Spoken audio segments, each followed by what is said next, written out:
বাংলাদেশের বাজারে আবারও চলে এলো ভিভোর brand new smartphone Vivo V50 light. আজকে এই চমৎকার ফোনটির আনবক্সিং করব, পাশাপাশি ফার্স্ট ইমপ্রেশন দেবো। চলুন আর কথা না বাড়িয়ে আনবক্সিং দিয়ে শুরু করা যাক। আনবক্সিংয়ে যাওয়ার আগে আপনাদেরকে দেখাই যে আমরা এরকম একটা বড় বক্স পাচ্ছি। আগে দেখি যে এই বক্সটার মধ্যে অ্যাকচুয়ালি কী রয়েছে। বক্সটিকে ওপেন করার পরে আমরা দেখতে পাচ্ছি ভিভো V50 লাইট, আমাদের স্মার্টফোনের যে বক্স সেটি। ওকে, এটাকে সরিয়ে রাখি, তারপরে এটাকে আমি ওপেন করছি। তারপর আমরা এখান থেকে দেখতে পাচ্ছি রিরু ব্র্যান্ডের একটা TWS। তারপরে আমরা দেখতে পাচ্ছি এখানে একটা পোস্ট কার্ডের বক্স রয়েছে, এখানে বেশ কিছু পোস্ট কার্ড রয়েছে, আর এখানকার যে ছবিগুলো সেইগুলো কিন্তু ভিভোর এই স্মার্টফোন দিয়েই তোলা হয়েছে। আরেকটা কথা বলে রাখি, এই বক্সটা আপনারা শুধুমাত্র প্রি বুক করলে পাবেন, আর প্রি বুক চলবে 19 এপ্রিল থেকে 23 এপ্রিল পর্যন্ত, আর ফার্স্ট সেল শুরু হবে 24 এপ্রিল থেকে 30 এপ্রিল পর্যন্ত। এই সময়ের মধ্যে যদি আপনারা ফোনটাকে প্রি বুক করেন অথবা ফোনটাকে কিনেন, তাহলে আপনারা পাচ্ছেন একটা TWS, এই পোস্ট কার্ডগুলো, রিরু প্রিমিয়াম গ্লাস, যার প্যাকেজ মূল্য প্রায় 3500 টাকা। আর প্রি অর্ডার করা কাস্টমাররা কিন্তু 180 দিনের মধ্যে ডিসপ্লেতে কোনো প্রবলেম হলে সেটা সরাসরি রিপ্লেসমেন্ট পাবেন।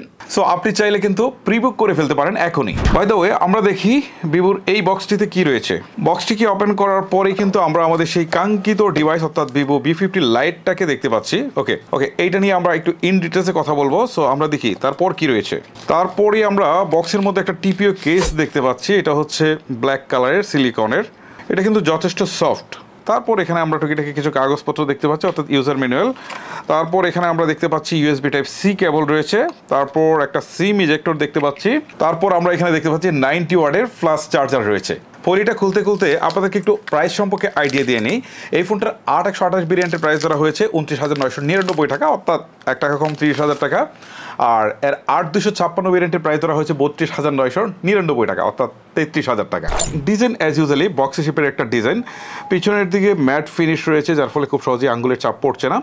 আর ক্যামেরা হাউজিংটিতে একটু বৈচিত্র্য রয়েছে, তবে উপরের দিকে যে ক্যামেরার বড় বাম্পটি, এটা আমার কাছে পার্সোনালি খুব একটা ভালো লাগেনি, এটা ছোট দিলে আরেকটু ভালো লাগতো।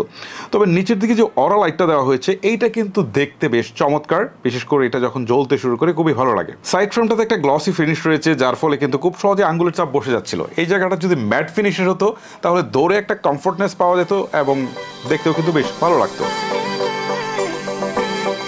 এবারে আমরা ফোনটির ফ্রন্ট পার্টের দিকে নোটিস করি। ফ্রন্ট পার্টে নোটিস করলে দেখতে পাচ্ছি যে এটা সিন এবং সাইড বেলটা খুবই মিনিমাল রাখা হয়েছে, যার ফলে কিন্তু লুকটা দেখতে অসাধারণ লাগছে। তবে এই যে পাঞ্চ হোলের সাইজ, এটা খানিকটা বড়, এই জায়গাটা আর একটু ছোটো করলে দেখতে বেটার লাগতো। আমরা যদি উপরের দিকে তাকাই, এখানে আমরা সেকেন্ডারি নয়েজ ক্যান্সেলেশনের পাশে কিন্তু আমরা আরও একটা স্পিকার দেখতে পাচ্ছি, অর্থাৎ এই ফোনে ডুয়েল স্টেরিও স্পিকার ইউজ করা হয়েছে। তারপর যদি আমরা নিচের দিকে আসি, তাহলে এখানে কিন্তু আমরা 3.5mm হেডফোন জ্যাক পাচ্ছি না, এখানে পাচ্ছি আমরা সিম কার্ড স্লট, যেখানে আমরা অনলি 2টি ন্যানো সিম কার্ড ব্যবহারের সুযোগ পাচ্ছি, কোনো প্রকার SD কার্ড ব্যবহারের সুযোগ নেই। তারপর আমরা ডান দিকে দেখতে পাচ্ছি এখানে রয়েছে ভলিউম রকার, তার নিচে হচ্ছে পাওয়ার বাটন, আর পজিশন ঠিকঠাকই রয়েছে। আর বাম পাশে কিছুই নেই, একদমই ব্ল্যাঙ্ক রাখা হয়েছে। আর এতে ইন ডিসপ্লে ফিঙ্গারপ্রিন্ট রয়েছে, যেহেতু এটা অ্যামোলেড ডিসপ্লে। সো আমরা যখন ফোনটাকে ওপেন করি তখন ইন ডিসপ্লে ফিঙ্গারপ্রিন্টটা সেট আপ করেছিলাম, আর দেখলাম যে এটা কিন্তু যথেষ্ট ফাস্ট অ্যান্ড ইকুরেট কাজ করছে। আমার হাতের যে কালারটা রয়েছে এইটাকে বলা হচ্ছে প্যান্থম ব্ল্যাক। এছাড়াও কিন্তু টাইটানিয়াম গোল্ড নামে আরও একটা কালার রয়েছে, অর্থাৎ 2টা কালারে পাওয়া যাবে বাংলাদেশের ফোনটা।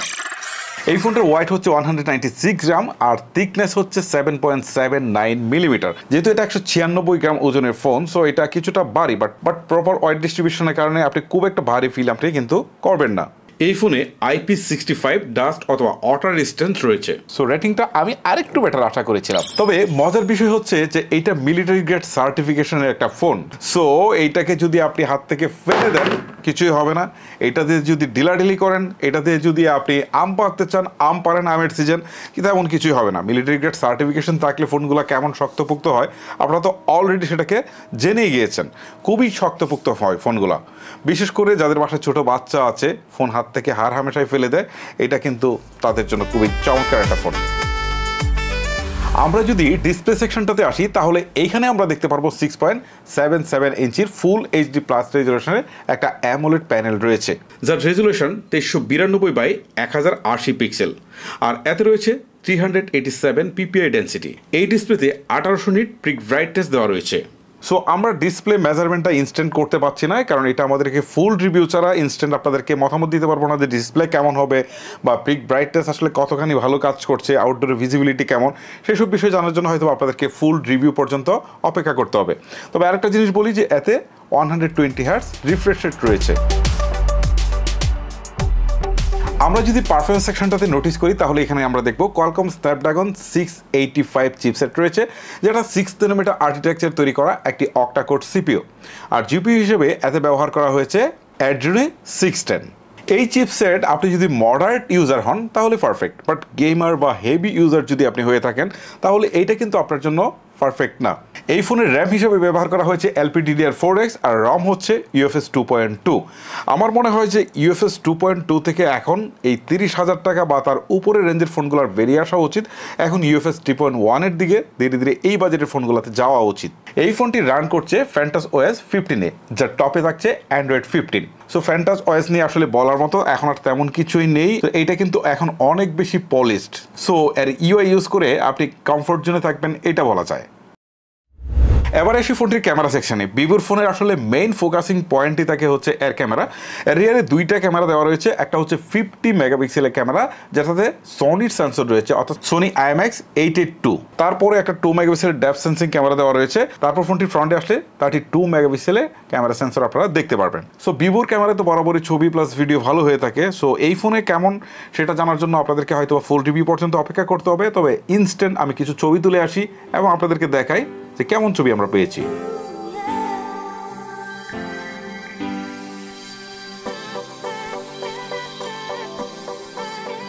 আপনার স্ক্রিনে যে ছবিগুলো দেখতে পাচ্ছেন এইগুলো ডে লাইটে তুলেছি।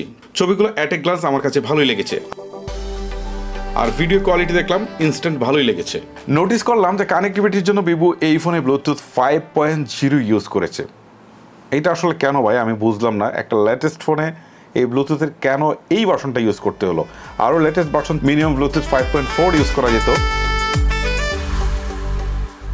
এবারে আসি এই ফোনের সবচেয়ে হাইলাইটেড পয়েন্ট এর পাওয়ার সেকশনে, অর্থাৎ এই ফোনে 6500 মিলিঅ্যাম্পের ব্যাটারি দেওয়া হয়েছে।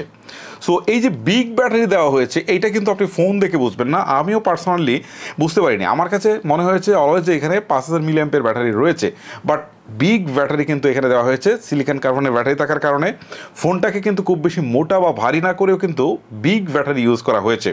তবে এই বিগ ব্যাটারিকে ফুল চার্জ করার জন্য বক্সে কিন্তু একটা 90 ওয়াটের ফ্লাশ চার্জার রয়েছে। এছাড়াও কিন্তু আপনারা এতে রিভার্স চার্জিং ফ্যাসিলিটিও কিন্তু পেয়ে যাবেন। বাই দ্য ওয়ে, যারা এই বাজেটের মধ্যে এমন একটা ফোন চান যেটার ব্যাটারি ব্যাকআপ হতে হবে দুর্দান্ত, তাদের জন্যই কিন্তু এই ফোনটা Vivo V50 Lite। So guys, এতক্ষণ ভিভো V50 Lite নিয়ে কিন্তু অনেক কথাবার্তা হলো।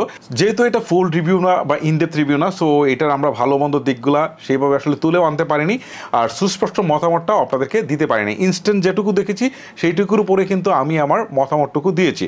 সো ফুল রিভিউ আসলে আপনারা বুঝতে পারবেন যে ফোনটার রিয়েলিটি আসলে কেমন বা ফোনটি প্রাইস টু পারফরমেন্স কতটা ভ্যালু ক্রিয়েট করছে। সো গাইস, ভিডিওটি আজকের মতো শেষ করব। দেখা হবে আপনাদের সাথে নতুন কোনো ভিডিওতে। সবাই ভালো থাকবেন। আল্লাহ হাফেজ।